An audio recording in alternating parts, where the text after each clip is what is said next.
주제로 발제를 맡아주실 홍익대 정성인. 사모펀드 규제 완화는 이제 많이 얘기가 나왔던 얘기들이죠. 그래서 자산운용업자에 대한 규제 완화를 하고 개인 투자자에 대해서 이제 최소 한도를 낮춰서 더 많은 사람들이 올 수 있게 하고, 심지어는 저것도 못하는 사람은 뭐 형평성을 위한다고 그랬고 사모 재간접 펀드 한다고 또 최저 한도 하고, 그냥 니네들 돈 모아서 1억만 되면 이제 여러 사람이 돈 모아서 1억만 되면 사모펀드에 투자할 수 있다. 이렇게 됐습니다. 제도 개선과 관련한 몇 가지 말씀만 드리겠습니다. 할 수 있었던 공식적인 규정은 금융투자업 규정 제3-35상의 긴급조치 규정이에요. 이 규정은 제가 이제 여기 리포를 안 보여드리지는 않았지만 모든 걸 할 수 있는 규정이에요. 그리고 발동 요건도 금융 투자자 보호를 위해서 필요하다고 생각되는 경우, 이렇게 굉장히 벙벙한 내용도 들어있어요. 이게 누구의 권한이냐? 금융위 권한이에요.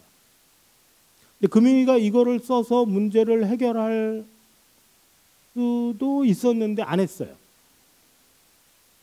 왜 안 했는지 이제 국감 때 여기서 한번 뭐 물어보시고요. 제 생각에는 법상 근거 규정이 없었기 때문이라고 생각을 해요.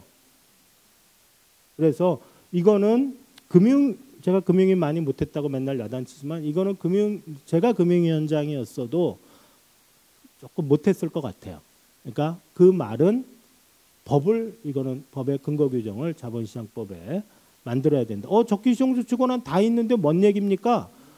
금산법상에 있는 적기시정조치 권한은 금융회사가 부실할 때 감독당국이 들어가서 이리저리 한다라는 거예요. 근데 지금은 라임 자산운용은 멀쩡한 회사예요. 겉으로만 보면. 자기 자본도 풍부해요. 문제는 라임이 운영하던 펀드가 부실화된 거거든요. 그럴 때 그 펀드에 대해서 이리저리 감독당국이 할 수 있는 권한이 발동 요건부터 시작해서 법률상 여론이 대단히 부족했다. 그래서 무엇보다도 라임 같은 데가 운영하고 있으면, 옵티머스가 운영하고 있으면 야, 너 손 떼. 일단 동결하고 이거는 딴 사람이 운영해. 이렇게 할 수 있는 두 개의 절차가 필요하다. 이렇게. 그래서 이번에 나온 427 정책의 문제점은 뭐냐면 아직도 허황된 생각을 가지고 있다. 사모펀드를 가지고 벤처 산업을 활성화하는 재원으로 삼겠다. 이런 헛소리를 하고 있어요. 아직도. 투기꾼, 사채꾼의 돈을 모아서 벤처 산업 육성하지 말자는 얘기 아닙니다. 거기 돈이 많다는 얘기도 있고, 돈이 부족하면 정부가 넣으세요. 정부가. 그리고 사모펀드는 그냥 그들만의 리그로 남겨놓는 게 맞다. 이걸 산업정책의 수단으로 쓸 생각을 하지 말아라. 그 다음에 그러다 보니까 아직도 개인 투자자의 참여에 대해서 어정쩡한 태도를 취하고 있습니다. 이제 일반 적격 투자자라는 건데요. 일반 적격 투자자를 딱 날리고 나면 전문 투자자만 남습니다. 전문 투자자만 하도록 해야 되는데 이거를 허용할 수도 없고 안 할 수도 없으니까 한도를 다시 엉거주춤하게 3억 원으로 올렸어요. 그래서 이런 식의 제도 개선은 문제가 있다. 그래서 제가 생각하는 거는 세 가지입니다. 금융 산업 정책의 도구로 쓸 생각을 말아라. 부동산 정책을 위한 수단 금융으로 쓰지 말아라. 벤처 산업 활성화로 금융 동원하지 말아라. 두 번째, 그럼 이제 일반 산업 정책은 아니고 금융 산업 정책은 해도 되냐? 하지 말아라. 금융 산업 정책도 가급적이면 하지 말아라. 저축은행 먹거리 위해서 88 클럽 도입해야 된다. 이래야 저축은행 업계가 하지 말아라 이겁니다. 은행 산업에 매기 투입해서 은행 산업 발전하기 위해서 인터넷 전문은행 하지 말아라 이 말입니다. 그거에서 은행 산업 정말 발전했냐? 아니면 은행 안에 여러분들 세금 쓰는 예금보험제도 돈 나갈 부실은행만 하나 더 만든 거냐?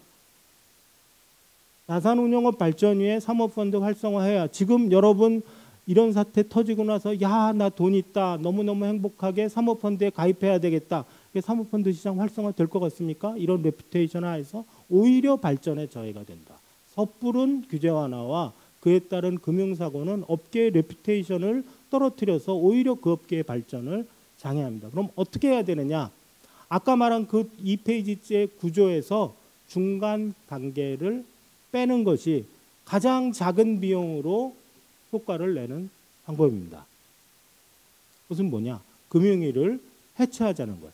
금융위에 있는 사람이 능력이 떨어진다는 얘기 전혀 아닙니다. 우리나라에서 재경 분야 고시 통과한 가장 똑똑한 사람들이에요. 그 사람들이 가서 이상한 짓을 하고 있는 게 문제예요. 그러니까 그 사람들은 국가 발전을 위해서 일할 다른 기회를 주자. 그리고 감독은 감독대로 맞추자라는 겁니다.